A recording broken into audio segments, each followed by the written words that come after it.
Alors, bonsoir, mesdames, mesdemoiselles, messieurs.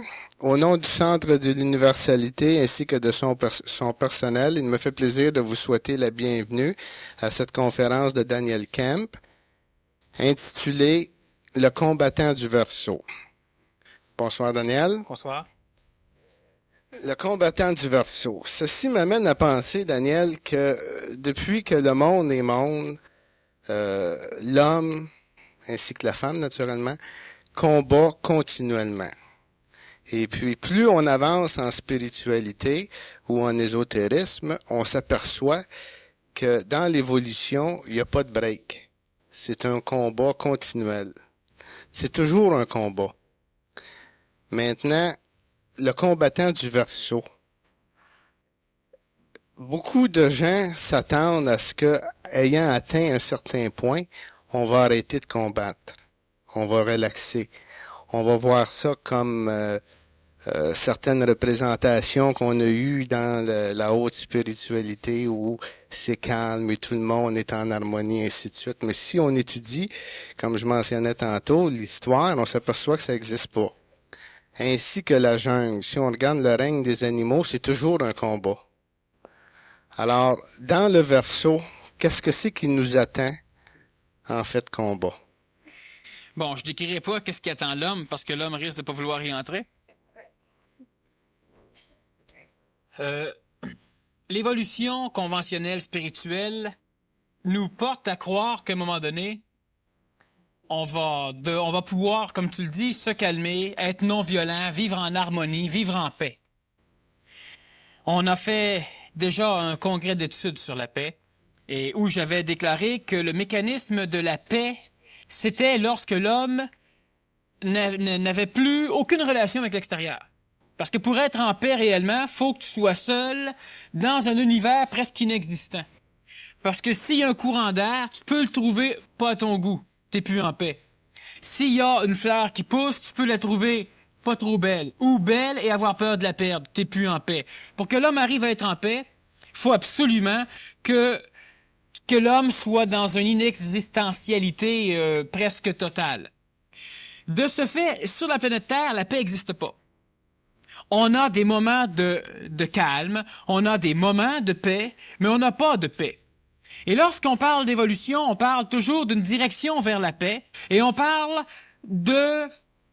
d'adopter une éthique de non-violence, par exemple. Maintenant, est-ce que la paix et la non-violence, c'est la même chose?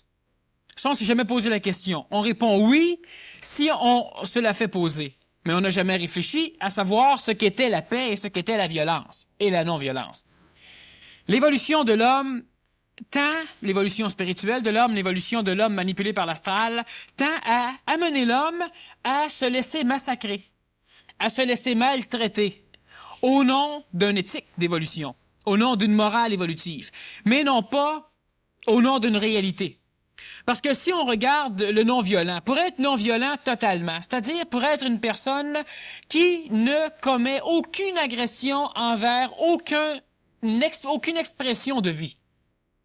Ça, on pourrait dire, si on prend la morale philosophique de non-violence, que ce serait un non-violent. Cela veut dire que lorsqu'un maringouin te pique, tu le tues pas. Mais il y a un dilemme entre te laisser massacrer, est-ce que c'est de la violence ou de la non-violence, ou te défendre contre l'agresseur, est-ce que c'est de la violence ou de la non-violence.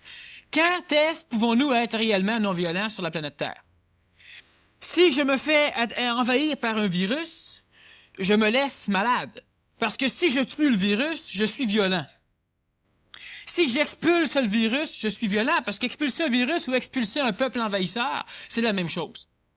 Mais si je me laisse envahir par le virus et que je deviens malade, je suis violent avec moi. Et si je me défends, je suis violent avec l'extérieur. Donc, est-ce qu'il y a réellement un être non violent qui va sortir de cette révolution humanitaire qu'on connaît depuis le début des temps? Est-ce qu'un jour, on aura la paix? Est-ce que cela est possible d'avoir un être non violent dans un écosystème violent? Lorsque je respire ton air. Et lorsque tu inspires de l'air que j'ai expiré. Et c'est normal. D'ailleurs, c'est un des grands facteurs de contagion, de maladies contagieuses. Je n'ai donc pas le droit de respirer un air pur tant qu'il y a quelqu'un qui en respire à côté de moi, ou un animal, ou une plante, ou quoi que ce soit. Si on parle d'évolution, moi, je pourrais dire que plus l'homme va évoluer, plus l'homme va devoir développer un esprit, une attitude de guerrier. Et là, certaines personnes pourraient dire, mais c'est presque démoniaque de penser que l'évolution crée des guerriers. Que l'évolution va créer des hommes qui vont être capables de se battre. Que l'évolution va créer des êtres, des surhommes, que l'être du Verseau va être un combattant. On va me prendre pour un fou. Ça serait beaucoup plus facile de passer le message que dans l'ère du Verseau, il y aura la paix. Il n'y aura plus de violence. Il n'y aura plus, on n'aura plus besoin d'avoir peur de se promener la nuit. On n'aura plus besoin d'avoir peur pour nos enfants. Ce sera un monde de paix. Mais sachez bien que ce que je viens de dire est vrai, mais faux. On n'aura plus peur de se faire attaquer. Parce que l'agresseur va se ramasser dans les poubelles s'il nous attaque. Et non pas parce qu'il n'y aura plus d'agresseurs. Parce que si on veut essayer de créer un monde global, un monde où il y a la paix, cela veut dire qu'on doit rentrer dans le même processus évolutif qu'on connaît, on doit imposer la paix. Par la guerre. Parce que la personne qui n'a pas le cerveau pour comprendre, la personne qui n'a pas le degré énergétique pour comprendre, si dans sa conscience tout à fait conventionnelle, dans sa conscience globale, dans sa conscience évolutive, Allah est ce qu'il y a de plus important. Et si au nom d'Allah, je suis capable de couper le nez de celui qui fume, je suis capable de couper la main de celui qui commet un petit larcin, je suis capable, par exemple, de dynamiser une collectivité et de leur fournir une clé en plastique qu'ils accrochent après leur cou, clé qui va leur ouvrir les portes du paradis d'Allah, à la condition qu'ils meurent pour promulguer l'islam sur la planète Terre. Si je prends des enfants de 10 ans et je les envoie traverser les champs de mines irakiens pour faire sauter les mines, de façon à ouvrir le chemin à l'armée lourde après. Qu'est-ce que, moi, si je sors de ce pays et je m'en vais dans un pays de paix, comment dois-je vivre ma paix, ma non-violence, quand je me fais envahir par l'islam, par exemple, par l'Iran? Si on prend, par exemple, juste l'idée que ce peuple trouve tout à fait normal, le peuple, les dirigeants et ceux qui dynamisent le peuple, parce que c'est rarement le peuple, mais c'est quand même ceux qui dirigent, qui dynamisent, eux autres trouvent tout à fait normal de punir, de créer dans les familles des systèmes d'espions, où le père surveille ses enfants et dénonce ses enfants, où les enfants surveillent les parents et dénoncent les parents. Et lorsqu'on a le moindre doute, on prend une personne et on la juge immédiatement. On la vide du 4/5 de son sang qui va servir à nourrir les blessés sur les champs de bataille irano-irakiens. Et toi, on t'envoie à la pendaison où on te fusille ou on te coupe en morceaux. Comme exemple. Si on prend un peuple comme celui-là, qui a un degré d'évolution très normal, qui par rapport à notre conscience, selon notre endroit où nous vivons, paraît anormal. Comment, dans l'ère du Verseau, l'être qui se conscientise va-t-il être capable de vivre à travers l'invasion continuelle d'êtres qui n'ont pas encore atteint le degré de conscientisation? Un jour, toute la Terre aura, oui, mais en attendant, qu'est-ce qu'il va advenir de ceux qui auront cette conscience et qui seront supérieurs, disons, en vision, en conscience, à la collectivité qui voudra les détruire? Qu'est-ce qui va se passer? Est-ce qu'on doit être non-violent, pacifique, et se dire, bah, c'est pas grave, ils vont en tuer un milliard ou deux, et puis après, à un moment donné, ils vont comprendre? Ou si on doit s'arranger pour survivre? Qu'est-ce que c'est que le combattant, puis où on doit se battre? En somme, ce que c'est que tu es en train d'expliquer, c'est la même chose que dans l'ère du poisson pour une personne intelligente. Il s'agit de survivre. Galilée a expliqué que la Terre était ronde. Il en est mort. D'autres personnes ont expliqué certaines choses. Ils sont pas forts aujourd'hui. Simplement parce qu'ils n'ont pas pris conscience de l'écologie, de l'écosystème dans lequel ils évoluaient, eux. Alors, lorsqu'ils ont pensé dire des choses qui ne pouvaient pas être comprises, ils ont résisté. Ils se sont battus pour leurs idées. Et ils en sont morts, si l'on peut dire. De toute façon, l'idée est restée. Mais est-ce que c'est intelligent de mourir pour une cause? Faudrait se le demander. C'est pas plus difficile de vivre pour une cause. C'est beaucoup plus facile de mourir pour une cause que de vivre pour une cause. Qu'est-ce que la violence vient faire? Qu'est-ce que la non-violence? L'idée, vois-tu, prenons, on parle de temps en temps des mouvements antinucléaires qui, la grande majorité, sont financés par les pays de l'Est. Lorsque l'astral vient dire à l'homme que l'homme doit être non-violent, je ne parle pas de ce que le Nazaréen a déjà dit. Parce qu'il y a des choses qu'il faut comprendre, il y a des choses qui s'appliquent dans un temps, dans une condition et à un individu particulier. Et parce que astralement, cela frappe la conscience collective, on le note et on essaie d'en faire une éducation collective. Mais lorsque tu vois une personne qui, par exemple, prenons un zélote qui va voir le Nazaréen et qui lui demande d'être le roi des zélotes, on parle de guerriera. C'est dans un contexte violent que s'est passée la vie du Nazaréen. Et lui va lui dire, tu dois aimer tes ennemis comme toi-même. Cela ne veut pas dire que la personne doit donner des cadeaux à ses ennemis lorsqu'elle voudra avoir des cadeaux. Cela ne veut pas dire que parce que la personne est masochiste, elle doit massacrer les autres parce qu'elle aimerait qu'on la massacre. Cela ne veut pas dire que parce que la personne aime se faire flatter les cheveux, qu'il faut qu'elle flatte les cheveux de tous ceux qu'elle rencontre. Aimer les autres comme soi-même, c'est autre chose. Cela veut dire que tu dois vivre avec les autres dans une relation qui est identique à la relation que tu vis toi-même avec toi. C'est ça que ça veut dire.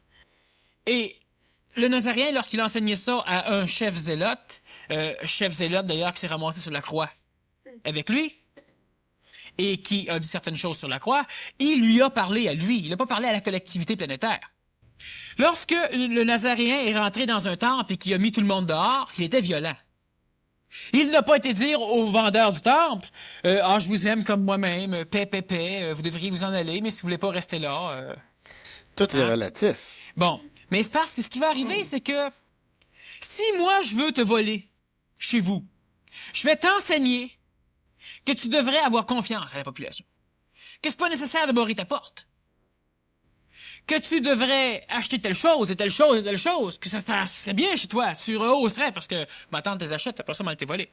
C'est plus facile de voler chez toi qu'au magasin. Et lorsque tu seras suffisamment bien instruit, lorsque tes fenêtres resteront ouvertes, même quand tu t'en vas en vacances pour 2 semaines, lorsque tes portes resteront débarrées, lorsque tu auras immensément d'équipements, lorsque tu auras fait garder ton Doberman chez le voisin, ben là, je pourrai rentrer calmement chez vous, tout voler ce qu'il y a là et amener ça. Et lorsque tu vas revenir, tu comprendras pas ce qui s'est passé. Comment ça se fait que la société que tu connais, celle qui ne vole pas, comment ça se fait que dans cette société-là, tu t'es fait voler?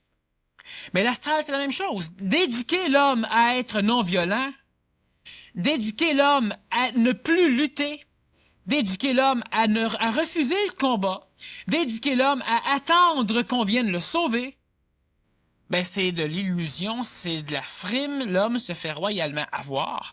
L'homme se fait complètement perdre par l'idée qu'il ne doit plus lui-même se lever debout, chausser ses bottes, puis boire son verre d'eau.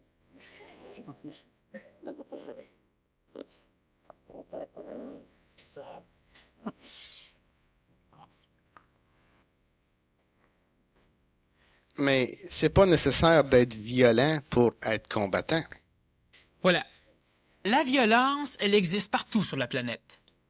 Là où il y a des guerriers et là où il n'y a pas de guerriers. Donc, la violence n'est pas nécessaire à l'attitude du guerrier. La violence, c'est une expression normale, disons humaine, pour l'instant, qui deviendra animale lorsque la majorité des humains auront passé par-dessus cet état psychologique.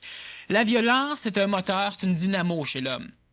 Parce que l'homme qui, à un moment donné, accepte la mort, s'il sait que son pire ennemi vivant, juste par la haine, il peut lutter, se guérir de maladies incurables, se sortir d'un pétrin incroyable, vivre jusqu'à temps qu'il va pouvoir assouvir sa vengeance. Mais l'homme qui se conscientise n'a pas le même degré d'énergie de vouloir lutter. Puis ça, c'est le gros problème. Celui qui se conscientise est prêt à mourir, celui qui se conscientise pas veut vivre. Puis il y a juste dans la vie que tu te conscientises. Fait qu'il y a un mot, t'as des gros problèmes.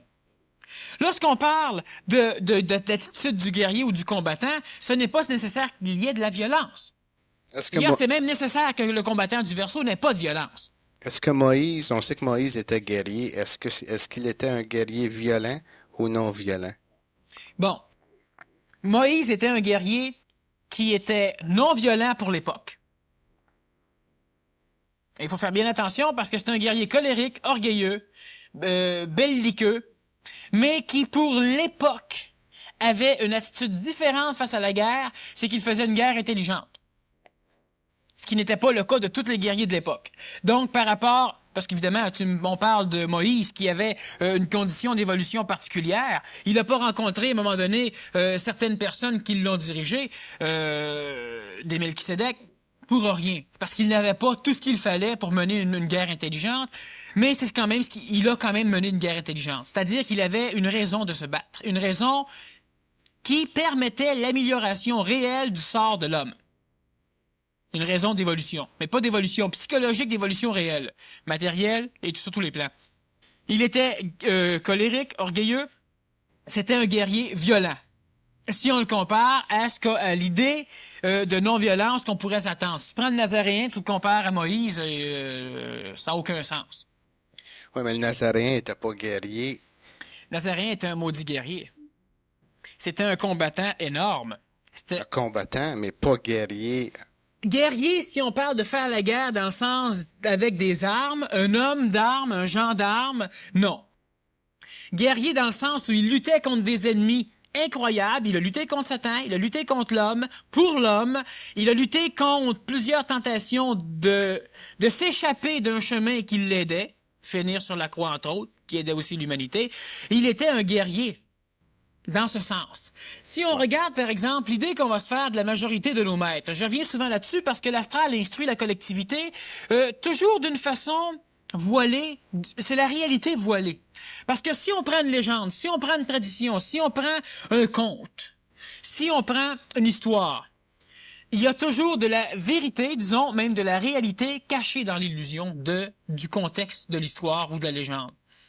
Si on regarde un maître, prenons le Nazaréen qui, à un moment donné, s'en va de Bethléem à une autre ville et qu'il se fait attaquer par des brigands. Des brigands qui sont sourds et aveugles, disons.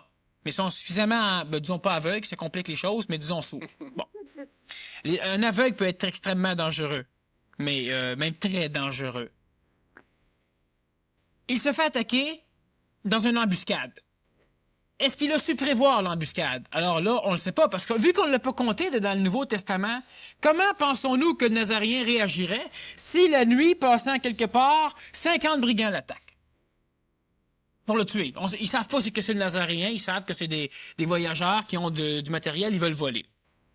Alors on peut dire, il l'aurait prévu, mais on ne le sait pas. Qu'est-ce qu'il aurait fait? Et le Nazaréen ne serait sans doute pas mort là. Ça aurait été trop stupide. Pas parce qu'on se refuse de croire que ça aurait été stupide. Parce que pour un initié, cela aurait été stupide de mourir là où il ne veut pas mourir. Parce que l'initié choisit l'heure de sa mort. Nazaréen aurait pu éviter la croix. Il a accepté la croix. C'est-à-dire qu'il en avait besoin. Il en est pas mort, mais c'était quelque chose d'autre. Si on regarde la grande majorité des contextes évolutifs qui nous sont venus de l'Orient, qui ont venu balayer l'Occident. Si on regarde les grands maîtres zen, si on regarde les maîtres du Shinto, si on regarde Confucius, qui a instauré le premier l'art du Kempo, qui s'est transformé après sous le nom de Kung Fu, et son nom à lui était Confucius. Si on regarde les moines Shaolin, régis par Confucius, si on regarde la majorité des yogas, qui à l'origine étaient des arts de combat et qui par la suite ont dégénéré ou se sont perfectionnés selon les écoles de pensée en mouvements stables d'exercice physique. Si on regarde Tai Chi Chuan, que certains vantent, c'est un des arts du Kung Fu les plus dangereux. Il fait partie du Kung Fu selon la voie souple et non pas selon la voie dure avec la main de fer, mais ce sont des arts de combat. Et les hommes qui pratiquaient ces choses, qui devaient transformer le corps pour permettre l'évolution, c'était tous des guerriers. Si on regarde les arts martiaux, de quelle façon ils peuvent transformer l'être humain, on avait le Bushido, le code d'honneur du guerrier, qui faisait qu'un vrai guerrier de l'époque féodale japonais devait non seulement pouvoir dégainer son katana, son sabre, couper une tête, secouer le sang et rengainer avant que tu aies pu piller des yeux, mais qui devait en même temps être capable de faire les plus beaux arrangements floraux, faire de l'origami, faire du pliage de papier d'une manière extraordinaire. Parce que le guerrier de l'époque, de cette époque-là, qui était extrêmement dynamisé par l'énergie yang solaire, parce que le Japon a eu une évolution extraordinaire qui a aidé la planète, comme l'Angleterre d'ailleurs en a eu une, et ce guerrier, certains étaient violents, mais le vrai samouraï ne devait pas être violent. Et j'ai déjà conté d'ailleurs une anecdote que je vais raconter ce soir, avant que tu m'interrompes, juste pour expliquer qu'est-ce que c'est le guerrier, le réel guerrier du Verseau, le combattant du Verseau. Quelle pourrait être l'idée? Je fais un parallèle avec certains samouraïs qui avaient compris à l'époque. Alors, on avait 2 maîtres d'armes qui étaient les plus belles, les plus fines lames de tout l'empire du Japon. C'est-à-dire que chaque fois que quelqu'un les défiait, la personne mourait coupée en plusieurs morceaux, il n'y avait rien à faire. Et ces 2 maîtres-là ont décidé à un moment donné de avoir une nouvelle épée. Et les épées à l'époque, on avait un culte, un rituel complet pour fabriquer un katana pour un maître. Évidemment, on avait les samouraïs ordinaires qui étaient à la solde d'un shogun ou d'un roi, disons, qui êtres ne suivaient pas tout à fait la bushido comme on la connaît au niveau de l'évolution. C'était souvent des êtres non conscients ou des êtres violents. Mais parmi les seigneurs, on avait des êtres extrêmement violents et des êtres extrêmement évolués, qui se sont battus par les armes et qui ont réussi à un moment donné à donner au Japon un contexte évolutif social un peu plus adéquat. Le meilleur fabricant de lames vient voir l'un de ces 2 maîtres-là et lui offre ses services. Il y avait aussi à cette époque 2 grands fabricants de lames, de katana. Il y en a plusieurs autres. Lorsque l'autre a su ça, il est venu aussi voir le même maître, qui était le plus grand des 2 samouraïs. Et il lui a lui aussi offert ses services. Le samouraï lui a dit, je veux bien, je vais prendre vos 2 services, mais je vais acheter que la meilleure lame. Alors, vous me faites chacun un katana, et quand ils seront prêts, vous me les amenez, et je vais les vérifier, et je vais prendre le meilleur. Alors, les 2 partent, et au bout de plus qu'1 an, reviennent avec leurs sabres. Ils ont été construits selon un rituel absolument magique. Il faut que la personne jeûne pendant longtemps avant de commencer à fabriquer ce sabre. C'est une plaque de métal qui est chauffée, qui est repliée plusieurs fois sur elle-même et qui finit par être amalgamée, soudée sous le marteau et sous le feu. Enfin, il y a plusieurs choses qui rentrent dans la fabrication d'un katana. Alors, ils viennent voir le maître et le maître dit « Parfait, je vais les essayer ». Alors, il sort, il était à Kyoto, qui est encore une des grosses villes saintes du Japon, et il s'en va près d'une rivière qui coulait près de Kyoto. Il prend les 2 katanas et les plante dans le fond de la rivière, dans l'eau, une rivière qui était peu profonde. Et il y avait des feuilles qui coulaient, emportées par le courant sur la surface de l'eau. Et le premier katana, le premier sabre, il y a une feuille qui s'est dirigée vers lui, et lorsqu'elle a touché la lame, elle s'est coupée en 2 simplement. Alors évidemment, tout le monde s'est mis à applaudir. C'est un sabre, fabrique-moi une lame de rasoir comme ça va avoir de la misère. Alors encore plus une épée. Le deuxième katana est un peu plus en arrière. Alors lorsqu'une feuille l'a touché, elle a contourné le katana, mais à peu près à 1 pouce de la lame. Elle n'a pas touché au sabre. Et le grand samouraï descend dans l'eau et prend ce sabre-là. Alors, il le rengaine et il annonce à tout le monde qu'il choisit ce sabre parce que l'autre a été fait pour tuer et lui a été fait pour préserver la vie.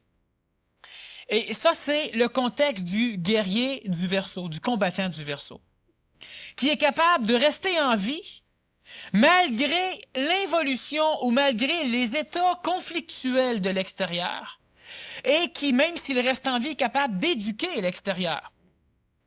Mais la première chose que l'homme doit bien penser, c'est, et là encore là, c'est de ne pas avoir peur de mourir, premièrement. Mais de tout faire pour ne pas mourir. Et si on reprend encore un des axiomes de la Bushido féodale japonaise, que le meilleur des savoirs-vivre est le savoir mourir, ce qui te libère complètement après dans ta vie, c'est encore une éthique de guerrier. Mais l'homme doit tout faire pour rester en vie. Et sans avoir peur de la perdre, la vie. Ce qui est quelque chose d'autre. La violence, le combat par la violence, ce n'est pas histoire de rester en vie. Ce n'est pas histoire d'éduquer, parce qu'on ne doit pas éduquer par la violence. Parce que quand on éduque par la violence, c'est qu'on impose la paix. Et lorsqu'on impose par la violence à quelqu'un, on ne lui donne jamais la possibilité de comprendre, on ne lui donne pas la possibilité que la vie l'instruise. Quelqu'un t'attaque dans la rue, tu te défends. Si tu peux te défendre, tu devrais pouvoir te défendre. Parce que sinon, ton évolution, elle n'est pas en accord avec le contexte de la vie qui tend continuellement à s'échapper de toi.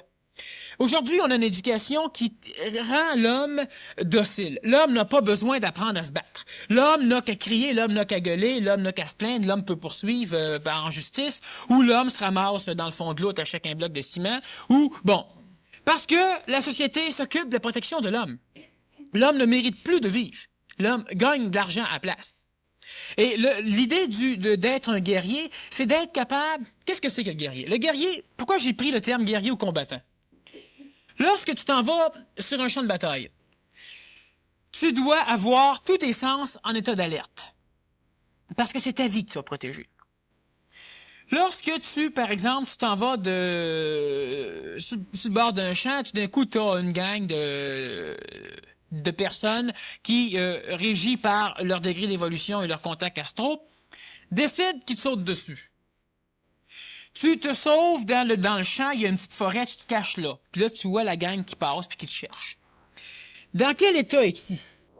Tu es soit dans un état d'humain, de ville, d'un citadin, en train de brunir tes culottes, à cacher dans un coin, avec une respiration tellement rapide qu'on pourrait te repérer à 150 pieds à la ronde, avec un cœur qui bat la chamade, que tu as de la misère à réfléchir parce que tu fais qu'entendre la circulation de ton cœur au niveau du cerveau, tu trembles comme un bon, c'est bien juste que tu broyes pas, puis tu jures que tu sortiras plus jamais le soir à cette heure-là. Comme si t'étais intelligent. C'est le même que tu règles ton problème. Puis là, t'espères qu'ils te trouveront pas. Où tu deviens le guerrier? Le guerrier, il saute pas sa gang avec un paquet de cris puis il tape sur tout le monde. T'es assis, ton cœur ne va pas trop vite, tu le contrôles. Ta respiration, tu la calmes. T'as couru, faut pas que tu sois trop essoufflé, tu la calmes. Tu restes caché, t'écoutes. Tous tes sens sont en état d'alerte. C'est ça, le combattant. C'est celui qui est capable de se servir au maximum de ce que la nature lui a donné pour pouvoir connaître la vie. Mais là, le guerrier, il goûte à la vie. Et quand ces personnages sont partis, il sort du bois, il rajuste sa cravate, puis il s'en va. Il n'a pas juré qu'il ne sortirait plus. Parce qu'il a une attitude de guerrier. Chaque fois qu'un événement vient t'entourer et qu'il y a peut-être violence, douleur, souffrance ou mort d'inscrit dans l'événement, qu'est-ce qui arrive avec l'homme moderne? Il s'écrase. Ou il devient extrêmement violent pour détruire la violence, pour détruire la peur qu'il y a en lui, ou il s'écrase, puis brunit ses culottes. Et s'il y en a. Rarement, l'homme a une attitude à la James Bond. Une attitude à la n'importe quel héros. Et c'est pourquoi les films prennent temps. On éduque l'homme à ne pas être capable de rien faire et on le nourrit avec des films, des livres où on parle de héros. Et lorsque on va dire que la personne qui évolue se doit de devenir un héros, elle, pas copier quelqu'un d'autre, pas prendre une vie d'emprunt, elle-même être capable de s'assumer et d'assumer l'événement dans lequel elle trempe. C'est un guerrier. Celui qui va lutter pour préserver la vie, il commence par préserver la sienne. Ensuite, il peut préserver la vie selon l'intelligence des vies à préserver. Exactement lorsque moi j'arrive, disons, quand j'étais ambulancier, lorsque j'arrivais sur un accident d'auto, par exemple, tu as un enfant qui est écrasé dans l'auto, il est mort. Pour l'ambulancier, entre la mort et l'arrêt cardiaque réanimable, pas grande différence. Une personne normale va dire il est mort, elle peut être animée. Il y a tout un paquet de critères de manœuvres d'intervention qui sont codifiés et qui doivent être appliqués. Exactement comme dans l'armée ou comme lorsque tu le vis. Préserver la vie. Au lieu d'un accident, tu commences par observer les alentours pour préserver ta vie. Parce qu'un ambulancier mort, ça ranime pas grand monde. Ça a l'air con, mais on oublie souvent ce phénomène dans notre conscientisation. Je veux aider la pauvre personne, elle est malheureuse, puis toi, tu brailles une fois par mois chez vous. Préserver la vie psychologique, la vie mentale, la vie vitale, la vie physique. Tu commences par ta vie. C'est tout à fait guerrier. de préserver ta vie. Bon. Maintenant, tu arrives, tu préserves la tienne, tu observes toutes tes blessés et tu commences par t'occuper des extrêmes urgences. Le mort, t'en occupes pas, rien à faire avec. Quel que soit son âge, rien à faire avec. Celui qui tombe en arrêt cardiaque, s'il y a quelqu'un d'autre qui n'est pas en arrêt cardiaque mais qui a besoin de soins urgents parce qu'il va tomber en arrêt cardiaque, l'arrêt cardiaque, tu l'oublies, il est mort. Tu y prendras. T'occupes de l'autre. Et lorsque tu as stabilisé les blessures d'un cas grave, qu'il ne tombera pas en choc ou en arrêt cardiaque, les fractures, c'est jamais grave, sauf une fracture ouverte. Ça peut attendre, ça fait mal, mais il n'en mourra pas. Bon. Là, tu peux t'occuper d'un autre cas. Mais la personne va arriver, t'as 4 adultes et un enfant, l'enfant est mort. Ils vont se garocher sur l'enfant. Pourquoi? Parce qu'ils vont appeler ça de l'amour. Moi, j'appelle pas ça de l'amour, j'appelle ça de la manipulation. Parce qu'ils sont pas efficaces, carrément inefficaces. Et lorsque tu as une attitude de guerrier, tu commences par préserver ta vie, ceux de ta gang, ceux de ta troupe, etc. Mais là, quand tu as une attitude de violent, ben là, tu peux commencer à tuer chez voisins avec. Puis le guerrier n'est pas violent. On a des guerriers violents, mais c'est pas nécessaire d'être guerrier pour devenir violent. L'homme est déjà violent à la base. Parce que des lois restreignent sa violence, il l'est moins. Mais les lois restreignent pas l'attitude du guerrier. Guerrier, dans le sens que tu l'entends, c'est un combattant, c'est un combat dans la cellule humaine. C'est un combat pour que l'individu garde son individualité, pour que l'individu devienne de plus en plus autonome et désassujetti de l'écosystème dans lequel il évolue. Donc, c'est cosmiquement un individu. Et c'est un combat sans cesse contre tout le flot extérieur qui tend à ramener l'homme dans son sein. Cela veut dire qu'à un moment donné, la personne, elle a besoin de faire du conditionnement physique et cela ne lui tente pas. Elle doit lutter. Non pas contrôler sa paresse, c'est pas la même chose. C'est pas elle qui est paresseuse. Elle doit lutter. Le combattant du Verseau, c'est un combattant qui est mental. Et c'est le mental qui va devoir lutter, non pas contre la psychologie intrinsèque à l'individu qui a le mental, mais contre l'extérieur. J'ai déjà expliqué dans une conférence que présentement, on évolue relativement bien parce que tous ceux qui n'évoluent pas ne le savent pas qu'on évolue. Et donc, nous laissent évoluer. Et c'est pour cette raison que l'homme ne parle pas plus publiquement de l'évolution.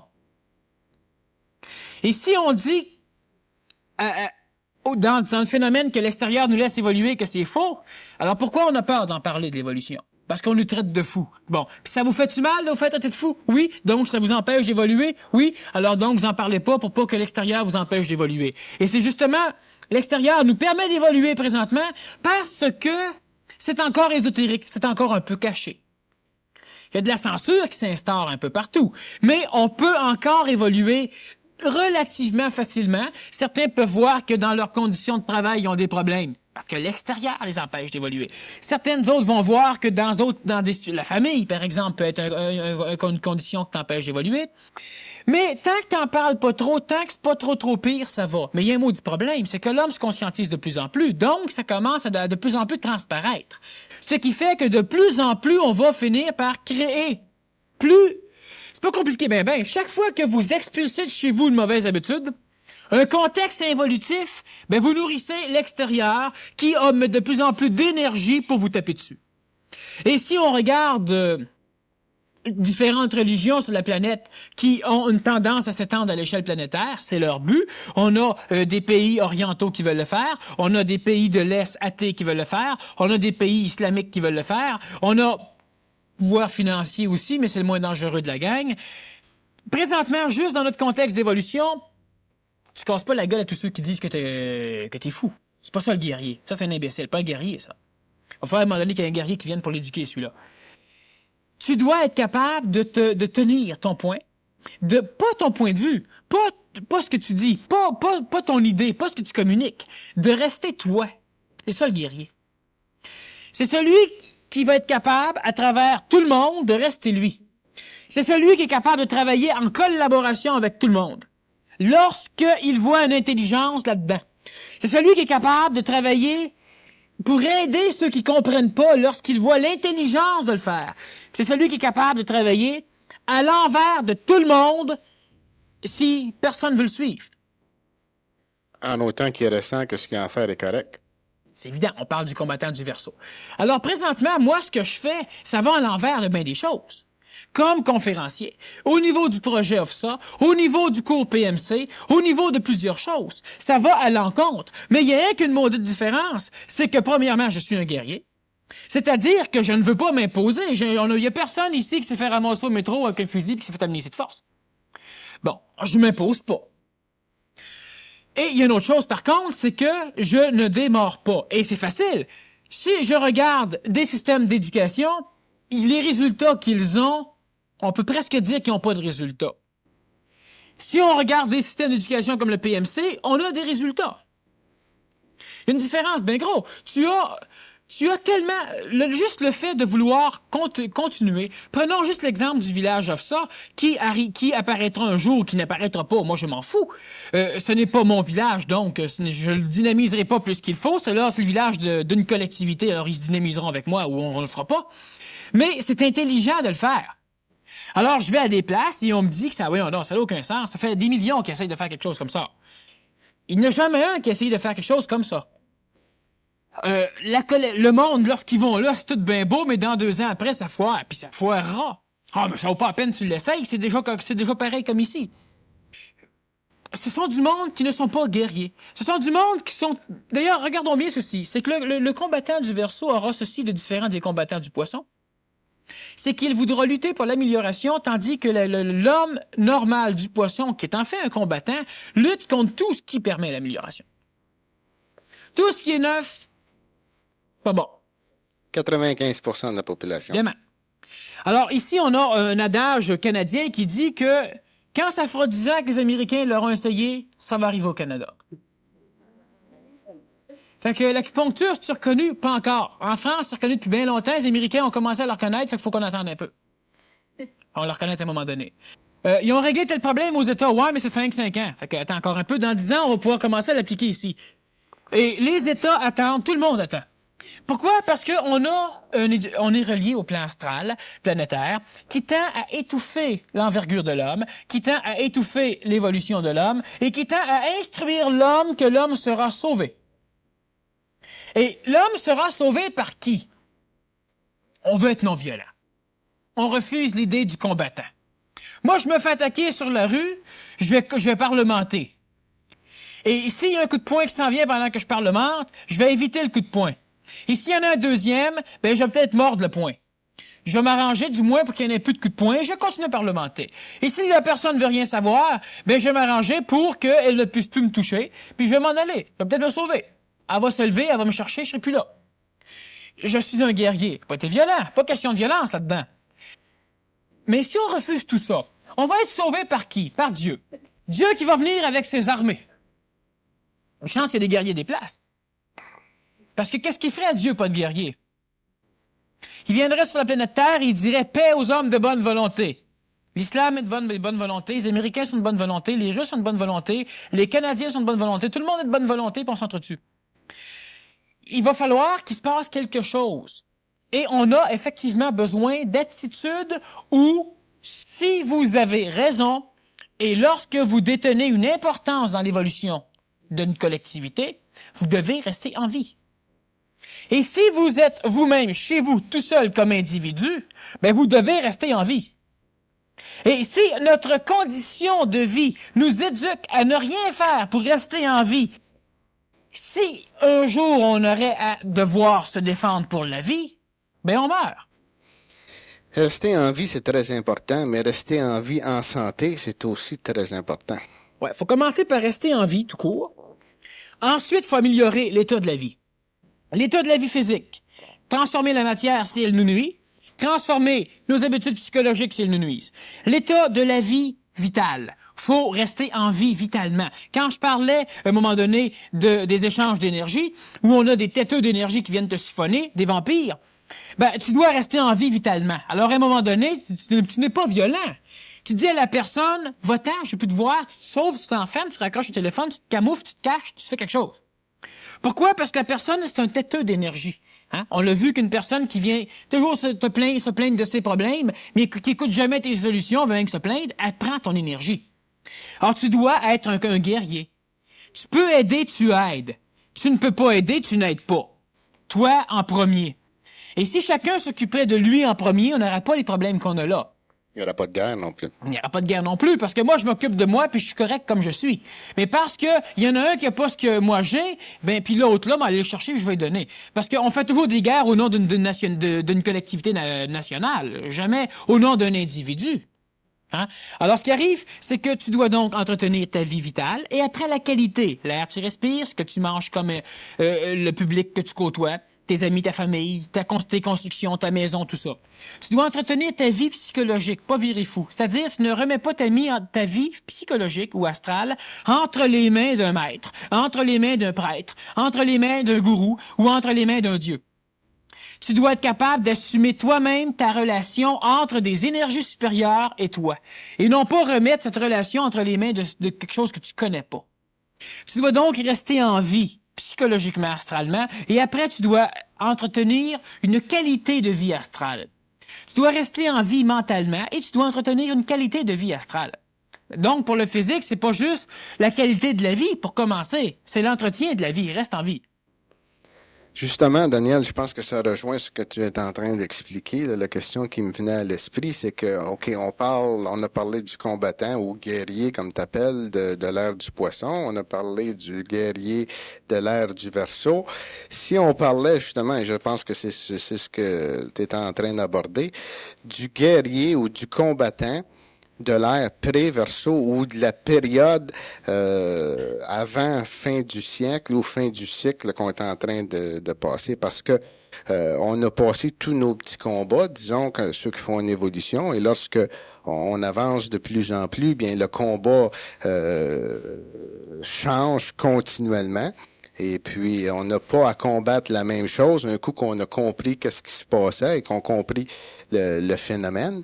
Mais c'est toujours un combat en montant. Il faut toujours s'ajuster avec les situations, je dirais même pas journalièrement, mais à toutes les 5 minutes s'il faut.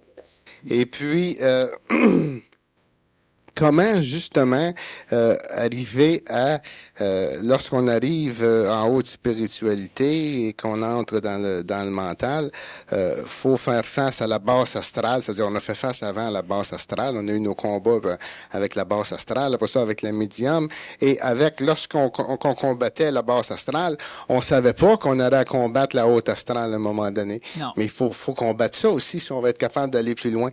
Et je pense que ça, c'est un combat qui est très important de bien passer parce que c'est dans cette période-là, lorsqu'on arrive dans la haute astrale, que plusieurs se font prendre jusqu'à revirer fou, comme on a plusieurs grands peintres qui, ça leur est arrivé, des artistes, ainsi de suite, ou des gens qui sont morts très, très jeunes, des compositeurs comme Mozart, aux États-Unis, il y en a eu plusieurs aussi qu'à l'âge de 25, 26 ans, ils sont plus capables de prendre cette énergie-là, soit qu'ils prennent un coup très, très fort, ou ainsi de suite. Comment faire face à ce combat-là on a commencé, disons, l'ère dans laquelle on pénètre ou on a pénétré. Bon, c'est exactement la même chose. La pratique spirituelle du combat, elle est la même chose que la pratique matérielle du combat. Et lorsque je parle de pratique matérielle, lorsque je parle de combattant, je ne parle pas avec un arme à feu. C'est pas inutile qu'une personne connaisse comment fonctionne une arme à feu, mais ce n'est pas là que se développe le guerrier. Parce que met une arme à feu dans les mains de n'importe qui capable de tuer. C'est pas un guerrier, c'est un tueur. Quand je dis que le guerrier doit préserver sa vie, le guerrier doit préserver la vie sous tous les plans, premièrement. Et le combattant du Verseau va avoir à faire face non seulement à des attaques, à des agressions du plan astral qui vont lui donner, qui vont premièrement lui faire peur dans son évolution. Pour lui faire prendre conscience que dans la voie qu'il prend, c'est une voie qui n'est pas bonne. La peur, la culpabilité, si c'est relié à l'attrait religieux, ou la peur satanique, luciférien, fantomatique, etc., pour que la personne revienne dans un droit chemin, celui du plan astral, qui va donner l'illusion à la personne qu'elle s'améliore sans jamais lui donner le contrôle d'elle-même sur elle-même. Tu auras un autre combat qui va lentement apparaître, le combat où tu devras lutter contre tes propres schémas conceptuels par rapport à la vision mentale que tu as. Cela veut dire que tu vas voir quelque chose que tu dois faire, mais en même temps, tu vas prendre conscience que tu n'as pas l'énergie pour le faire. Ce qui en a démoli plus d'un. Certains se sont culpabilisés, se sont traités d'imbéciles, je suis mauvais, je suis ce que tu voudras. Tu vois clairement que tu peux pas. Parce que l'homme n'a jamais appris à être patient. Tu commences par voir où tu dois aller. C'est intelligent. Et lentement, accumule tes énergies pour y aller. Quand tu fais un voyage, tu pars pas en avion, t'atterris, puis tu dis, tiens, je vais aller où je suis. Tu commences par voir où tu veux aller, tu en entends parler, tu vois comme il faut, tu as le goût d'y aller, tu ramasses un peu d'argent, tu achètes un billet, tu sais, bon, on a tout... C'est la même chose dans la matière, c'est la même chose dans le domaine de l'astral ou du mental ou du vital. Le guerrier physique, il est capable d'entendre. Et il n'a pas peur, parce qu'il a été habitué à ne pas être manipulé par l'interprétation fautive immédiate de tout ce que ses sens captent. Il connaît la qualité de ses sens. Le combattant du Verseau devra connaître la qualité de ses sens, les erreurs apportées par ses sens dans telle ou telle situation. Je parle de sens physique, mais c'est la même chose au niveau des sens vitaux, qui permettent une forme d'intuition pour beaucoup de personnes. La même chose pour les sens astraux, qui permettent une autre forme d'intuition ou de voyance trompeuse pour d'autres personnes. Il devra connaître non seulement ce sens, mais aussi l'erreur proportionnelle à ce sens. OK. J'aimerais que tu donnes, Daniel, un exemple des qualités des sens physiques, astral, mental dont tu viens d'énumérer. Bon, alors pas tous parce qu'il y en a plusieurs, mais au niveau physique, on connaît pas mal un peu les sens, sauf qu'on ne sait pas qu'on est capable, on parlait la semaine dernière, je crois, de l'acuité sélective, où ce qu'on est capable d'entendre une conversation parmi un gros brouhaha. Alors, quand tu te promènes, par exemple, chez toi, tu peux sentir aussi un incendie, tu peux entendre des cris. Dans la forêt, c'est la même chose. En automobile, tu t'en vas et soudainement, tu vas percevoir d'une façon oculaire, mais par une programmation mentale, tu vas faire attention à ce que tu viens de voir pour détecter un auto qui s'approcherait trop, ou des choses comme ça. Au niveau physique, disons que c'est les sens que l'homme a présentement, mais poussé à un point plus avancé que ce que l'homme a, parce que l'homme abuse régulièrement de ses sens, il ne les aiguise pas, il les étouffe. Son goûter n'est plus bon parce qu'il épice trop et parce qu'il fume trop. Son ouïe n'est plus ce qu'elle était parce qu'il entend trop de bruits qui ne sont pas perçus. Parce que ce qui rend surtout sourd, c'est pas le tympan qui se solidifie ou le liquide du colimaçon qui devient un petit peu plus dense, mais c'est surtout la capacité qu'a le cerveau de prendre conscience qu'un sens est en opération. Et c'est ce que l'homme tente à développer dans l'énergie vitale, dans l'énergie psychologique, où tu commences à être intuitif, tu l'as toujours été. Tu commences à prendre conscience que tu as ce sens, que tu appelles l'intuition, qui existe au niveau mental, supramental, astral et vital. Donc, lorsque j'entends un bruit, je dis à quelqu'un, « Ah, entends-tu? » La personne, « Ah oui. » Non, mais elle l'entendait, mais elle ne le savait pas tant que je lui en fais pas prendre conscience. Et dans l'évolution, c'est la même chose. On doit faire prendre conscience à quelqu'un de quelque chose. Parce que s'il n'entend pas, il ne pourra pas comprendre ce que tu veux dire. Donc, les sens physiques, on doit les aiguiser énormément parce que la matière, l'homme la découvre par ses sens. Le sens tactile, le sens gustatif, olfactif, visuel et auditif, entre autres.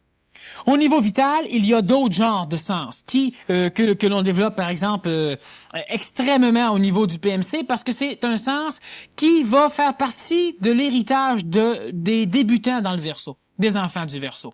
Non pas des adultes, ni des adolescents. Le sens vital, qui est l'agrandissement de la conscience matérielle de l'homme immédiate. Ma conscience physique, présentement visuelle, se limite à la salle. Ma conscience vitale, par contre, se limite à un demi-mille peut-être à l'extérieur du centre, où je suis capable de percevoir les fluctuations dans l'énergie vitale, je suis capable de percevoir un accident, une chicane, quelque chose, je peux aussi diriger cette conscience vers un endroit particulier pour se connaître ce qui se passe. C'est une conscience vitale qui se développe chez l'homme et qui va se développer de plus en plus. Le maudit problème dans ces intuitions, on a un mot. Moi, je commence à baptiser, là.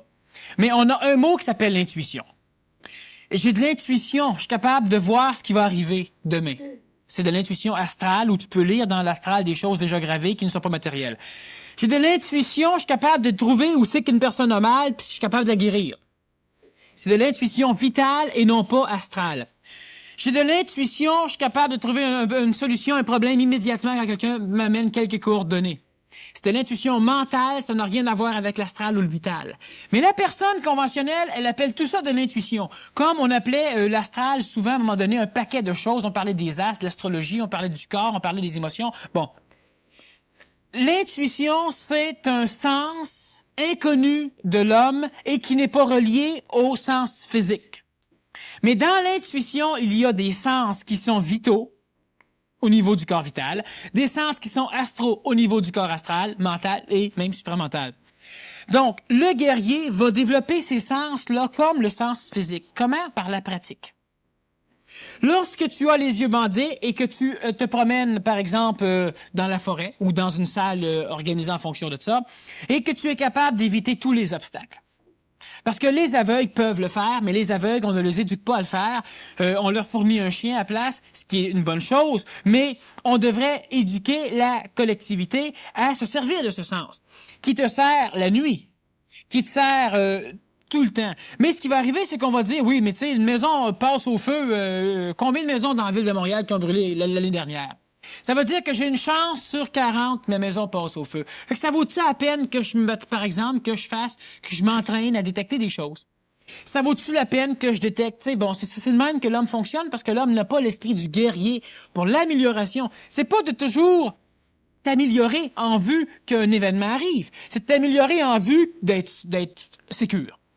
Alors, si tu regardes Et si je me trompe pas, Daniel, lorsque quelqu'un s'améliore, disons, aiguise ses sens comme ça sert pas seulement qu'à protéger lorsqu'un incendie débute, ça développe un tas d'autres ça fait simplement que possibilités. lorsque tu vis, tu as connaissance de plusieurs choses. Prends l'exemple ceci. Qu'est-ce que c'est la conscience vitale?